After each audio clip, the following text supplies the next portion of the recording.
Hi friends, IPL నిబంధనల ప్రకారం uncapped జాబితా నుండి రిటర్న్ చేసిన ఆటగాళ్లకు 4 కోట్లు ఇస్తే సరిపోతుంది. ఐపీఎల్లో ఇప్పటి వరకు 3 అన్క్యాప్డ్ ప్లేయర్లు టీమిండియాలో కనిపించారు. అయితే ఆ ఆటగాళ్లు బంగ్లాదేశ్తో జరిగే సిరీస్లో పాల్గొంటే అన్క్యాప్డ్ జాబితా నుండి బయటపడతారు.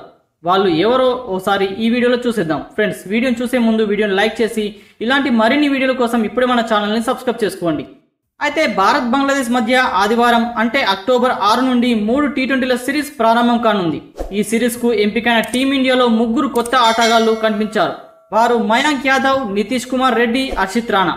ఈ 3 ఆటగాళ్లు బంగ్లాదేశ్ తో జరిగే సిరీస్ లో టీమిండియా తరపున ఆరంగేట్రం చేస్తే ఐపీఎల్ అన్క్యాప్డ్ లిస్టుకు దూరంగా ఉంటారు. అందుకే బంగ్లాదేశ్ తో సిరీస్ లో ఏ ఆటగాడు అన్క్యాప్డ్ అయ్యాడనేది ఇప్పుడు ఆసక్తిగా మారింది. ఎందుకంటే ఐపీఎల్ నిబంధనల ప్రకారం భారత్ తరపున ఆడని 5 ఏళ్ల పాటు అంతర్జాతీయ క్రికెట్ ఆడిన ఆటగాళ్లను అన్క్యాప్ ప్లేయర్ గా పరిగణిస్తారు. అలాగే ఈ ఆటగాళ్లు మెగా వేలానికి ముందు 5+1 లేదా 4+2 ఫార్ములా కింద ఉంచుకోవచ్చు. అంటే మెగా వేలానికి ముందు ఒక కొనుగోలుదారులు 6 ఆటగాళ్లను ఉంచుకోవాలనుకుంటే వారిలో ఒకరు తప్పనిసరిగా అన్క్యాప్ ప్లేయర్ అయి ఉండాలి. మెగా వేలానికి ముందు గరిష్టంగా 2 అన్క్యాప్డ్ ఆటగాళ్లను రిటర్న్ చేసుకోవచ్చని సమాచారం.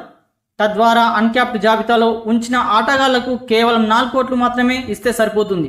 ఇప్పుడు లక్నో సూపర్ జైంట్స్ లో అగ్రగామి స్పీడ్ స్టార్ గా ఉన్న మయాంక్ యాదవ్ కు టీం ఇండియాకు ఆడితే ఎల్ఎస్జీ కొనుగోలుదారులు అతనిని నిలబెట్టుకోవడానికి కనీసం 11 కోట్లు చెల్లించాల్సి ఉంటుంది.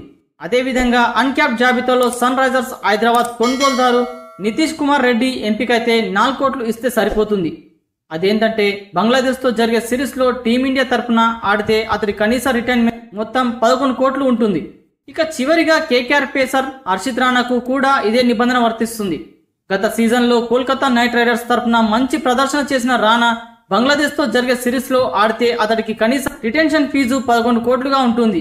అందుకే 3 మ్యాచ్ల సిరీస్ లో ఈ 3 ఆటగాళ్లలో ఎవరు 10 కోట్లకు పైగా రాబడతారో చూడాలి. ఫ్రెండ్స్, ఈ విషయంపై మీ అభిప్రాయం ఏంటో కామెంట్ బాక్స్ లో కామెంట్ చేయండి. అలానే వీడియోని లైక్ చేసి ఇలాంటి మరిన్ని వీడియోల కోసం ఇప్పుడే మన ఛానల్ని సబ్స్క్రైబ్ చేసుకోండి. Thank you friends.